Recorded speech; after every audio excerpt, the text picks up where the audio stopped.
যৌথ মঞ্চের মহামিছিলে আহ্বান পুলিশ কর্মীদের। 19 জানুয়ারি যৌথ মঞ্চের মহামিছিলে কলকাতায় ডিএর দাবিতে দীর্ঘদিন পথে যৌথ মঞ্চের কর্মীরা।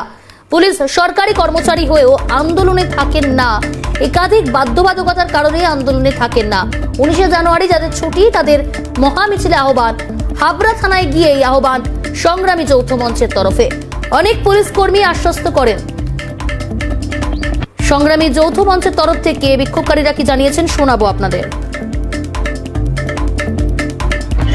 আমরা সংগ্রামী যৌথ মঞ্চ 64টি সংগঠনের সম্মিলিত মঞ্চ। আমরা সংগ্রামী যৌথ মঞ্চের পক্ষ থেকে আমাদের আগামী কর্মসূচি 19 জানুয়ারি মহামিছিল। সেই মহামিছিল 3টি মহামিছিল হবে। 12টা থেকে, একটা হবে শিয়ালদা থেকে, একটা হবে হাওড়া থেকে, একটা হবে হাজরা মোড় থেকে। এই মিছিল সংগঠিত হয়ে শহীদ মিনার মঞ্চে যাবে। কাউকে শক্তি সমাবেশ দেখানোর জন্য আমাদের এই মিছিল নয়। আমাদের মিছিল ঐক্যবদ্ধ কর্মচারী আন্দোলনের এই হিম্মত আছে কিনা যে এই ঐক্যবদ্ধ শক্তি নিয়ে আমরা লাগাতার ধর্মঘটে যাওয়ার মতো সাহসী পদক্ষেপ নেব কিনা।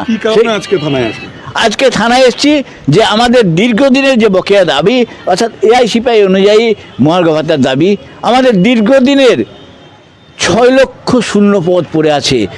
ছেলেরা বেকার, ছেলেরা পাস করে চাকরি পাচ্ছে না, হাহাকার করছে। অথচ অফিসগুলোতে চেয়ার নেই। টিকিট কাউন্টারে যাবেন, সব জায়গায় বিরাট লাইন, লোক নেই। এইভাবে তারা সমাজে একটা অস্থিরতা তৈরি করছে।